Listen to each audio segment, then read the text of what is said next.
Hello kakusina! Kamusta? Meron akong recipe na i-share sa inyo today na tsak matatakam kayo. Akalaan nyo ba na sa halagang 126 pesos lang pala ang puhunan ay makakagawa na ako ng 55 pieces nito na pwedeng ibenta ng 5 piso bawat isa. O diba? Ang laki pala nakikitain natin dito. Kaya kung ikaw ay interesado at kung gusto mong malaman kung paano itong gawin, lutuin at inegosyo, watch na po hanggang sa dulo ng video ko. At kung bago ka pa lang sa channel ko, please like and subscribe para updated ka sa mga susunod na mga videos ko. Tara na, samahan niyo ako magluto. Para sa recipe natin ngayon, kailanganin natin ng 1 kilong sabang saging. Piliin nyo ang hinog na, pero huwag naman yung nabubulok na, katulad ng style niya. Char!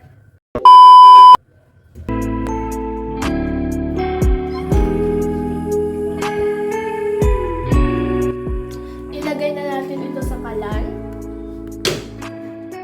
Lagyan ng tubig.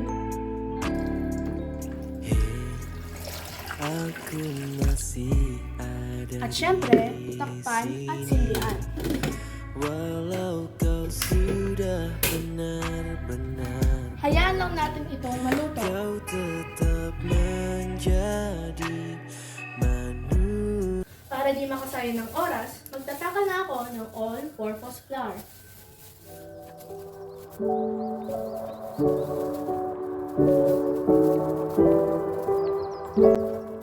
Ayan, luto na. Ililipat ko na lang siya dito at hayaang lumamig bago balatan. Ayan, malamig na. Pwede na natin tanggalin yung balat at tanggalin yung nasa dulo. Ginamit ko nga pala ang sa kapatid ko na masher.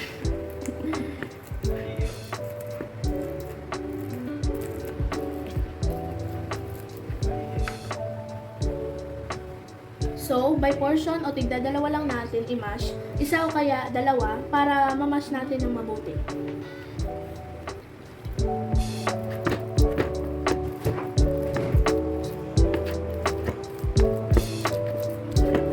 Kailangan pinong-pino as much as possible.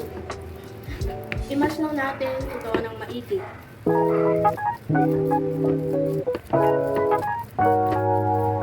One eternity later. Tandaan, maaaring magkaiba ang presyo ng mga bilihin sa inyong lugar kumpara sa amin. Napili ko itong lutuin ang recipe ng saging dahil palaging mayroong saging sa kusina. Mahilig kasi ang mama at papa ko sa saging.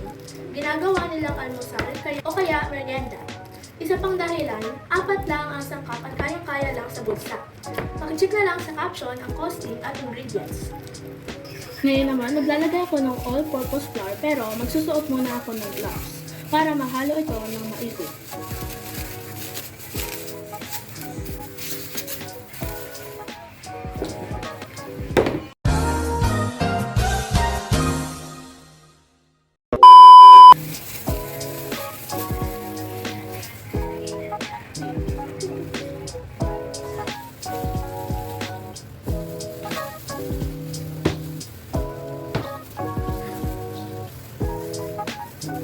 Yan. And then, maghalo-haloin lang natin ito. Hindi tayo maglalagay ng kahit anong liquid.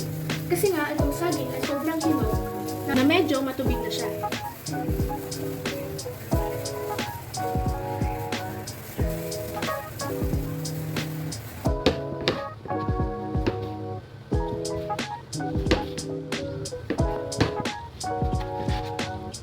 Dahil hindi na kinaya ng powers, naghugas na lang ako ng kamay at kinamay ko na talaga siya. Ayan, ilalagay ko lang ito sa chopping board para mamasa natin na maayos ang dough. Kapag nadikit pa, lagyan na lang natin ng konting harina. Ayan, pinorma ko ng bilog para hindi tayo mahirapan sa paghati. Ngayon, hahatiin ko na.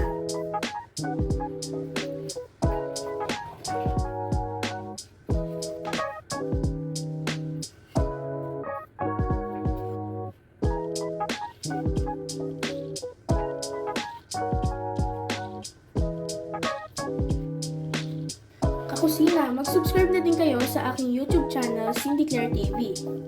At ngayon, ipa-flat ko na siya para malagyan ng cheese sa loob mamaya. Maglalagay din tayo ng cheese. Kung ininegosyo, piliin ng brand na mumurahin pero masarap. Itong niluto ko pansarili lang naman dahil mahilig talaga kami kumain. Kaya mas gusto namin yung magluto kaysa bumili. Yung hindi kami nabibitin. Ayan, i-flat lang natin na maigi. Katulad nito. Tapos, maglagay ng cheese sa gitna. Kung nadikit pa rin sa kamay natin, maglagay na lang ng harina. Ang haba nito ay about 2 inches pero depende yan sa'yo.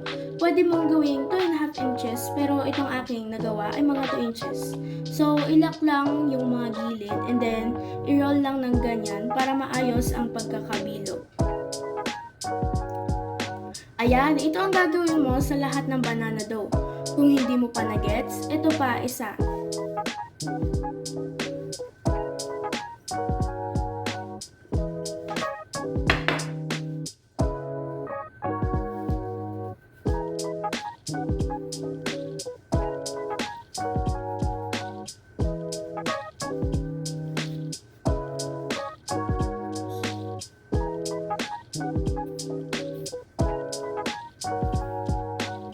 Ito na lahat ang nagawa ko. O diba ang dami na? Para mas lalong sumarap, gagamit tayo ng crispy fried seasoned breadcrumbs.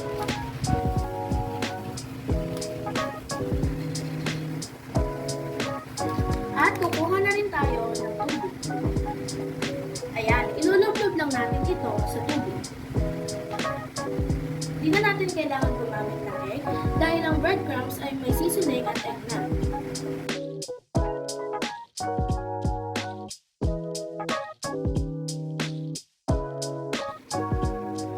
Ganyan ang gagawin natin sa lahat ng niroll dough.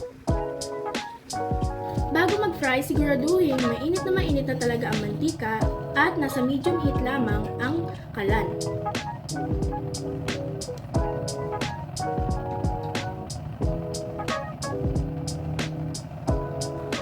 At mag-fry na tayo. Siguraduhin na mainit talaga ang mantika at ang kalan naman ay nasa medium heat lamang.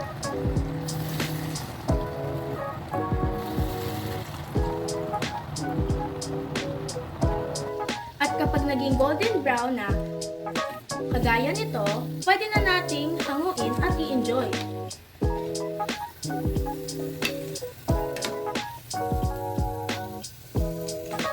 Ito na nga mga kakusina, titikman ko na ang ating cheesy banana sticks na ginawa, na napakasarap at napakadaling gawin.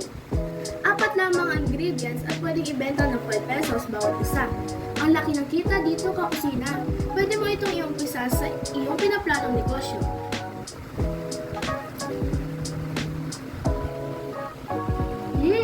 Sarap naman! Pwede siyang ibenta na mayroong ketchup o kahit walang ketchup. Pero para sa akin, sapat na nawala. Kasi sobrang sarap nito, promise. Kaya ano pang hinihintay mo, kakusina? Kung gusto mo matikman ng ganitong klaseng sarap ng street food, ay nako, magbenta ka na o kaya pwedeng isa sa pamilya bilang snacks. Kaya ano pang hinihintay mo, kakusina?